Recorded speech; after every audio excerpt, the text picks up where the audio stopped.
বাংলাদেশ বর্তমানে প্রতিবেশী দেশ ভারতের মাধ্যমে ঠেলে পাঠানো অবৈধ অভিবাসীর কারণে নতুন এক আন্তর্জাতিক চাপের মুখে রয়েছে। বিশেষ করে ভারতের কিছু অঞ্চলে থাকা বাংলাদেশি অভিবাসীদের বৈধ প্রক্রিয়া অনুসরণ না করে অন্য দেশে পাঠানোর ঘটনা দেশটির ভাবমূর্তিতে নেতিবাচক প্রভাব ফেলছে। এই পরিস্থিতিতে শুধু ভারত নয়, মালয়েশিয়া, যুক্তরাষ্ট্রের পর যুক্তরাজ্য ও কানাডাও বাংলাদেশি অভিবাসীদের ফেরত পাঠানোর প্রক্রিয়ায় যুক্ত হয়েছে।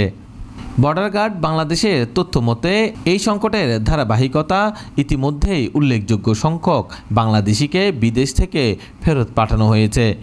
ভারত থেকে ২,২০০ জন, লিবিয়া থেকে প্রায় ৬০০ জন, যুক্তরাষ্ট্র থেকে ১১৮ জন, মালয়েশিয়া থেকে ৭৭০ জন এবং যুক্তরাজ্য থেকে ১৫ জন বাংলাদেশি ফেরত এসেছে। এদিকে কানাডার হাই কমিশনারও নিশ্চিত করেছেন, কানাডায় অবস্থানরত অবৈধ বাংলাদেশিদের ফেরত পাঠানোর প্রক্রিয়া ইতিমধ্যেই শুরু হয়েছে। সম্প্রতি লন্ডন থেকে বিশেষ ফ্লাইটে ১৮ জন বাংলাদেশিকে ফেরত পাঠানো হয়েছে। এদের মধ্যে ছিলেন বৈধ ও মেয়াদ উত্তীর্ণ পাসপোর্টধারী এবং পাসপোর্টবিহীন অভিবাসীরা। বাংলাদেশ হাই কমিশন তাদের জাতীয়তা যাচাই করে ট্রাভেল পারমিট ইস্যু করেছে। বিশেষজ্ঞরা বলছেন, অবৈধ অভিবাসী সমস্যা কেবল দেশের আন্তর্জাতিক ভাবমূর্তিকে ক্ষতিগ্রস্ত করছে না, বরং বৈধ অভিবাসন প্রক্রিয়াকেও সীমিত করছে। ইতালিতে ভিসা প্রত্যাখ্যানের হার বৃদ্ধি পেয়েছে এবং ইউরোপ ও আমেরিকায় অভিবাসন ইস্যু এখন বড় রাজনৈতিক এজেন্ডা হিসেবে বিবেচিত হচ্ছে।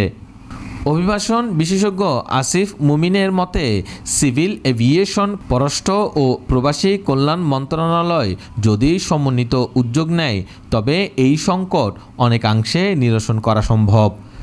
বিশেষজ্ঞরা আরও বলেন, এই অবৈধ অভিবাসন পরিস্থিতি শুধু সীমান্ত সমস্যা নয়, বরং বাংলাদেশের অর্থনীতি ও আন্তর্জাতিক অবস্থানও প্রভাব ফেলছে। বিদেশি সরকারের কাছে অবৈধ বাংলাদেশিদের ফেরত পাঠানো নিয়ে জবাবদিহি বাড়ছে। এই কারণে দেশের অভিবাসী নীতি আরও কঠোর ও কার্যকর করার প্রয়োজনীয়তা বৃদ্ধি পাচ্ছে। সঠিক তথ্য যাচাই, নিয়মিত পর্যবেক্ষণ এবং আন্তর্জাতিক সমন্বয় ছাড়া এই সংকট দীর্ঘমেয়াদী হবে। অবৈধ অভিবাসী সমস্যা বাংলাদেশের আন্তর্জাতিক ভাবমূর্তির জন্য ঝুঁকি তৈরি করছে। প্রতিরোধমূলক ব্যবস্থা, সঠিক আইন প্রয়োগ এবং বৈধ অভিবাসনের প্রসার নিশ্চিত করলেই দেশের আন্তর্জাতিক ভাবমূর্তি এবং প্রবাসীদের নিরাপত্তা উভয়ই রক্ষা করা সম্ভব হবে।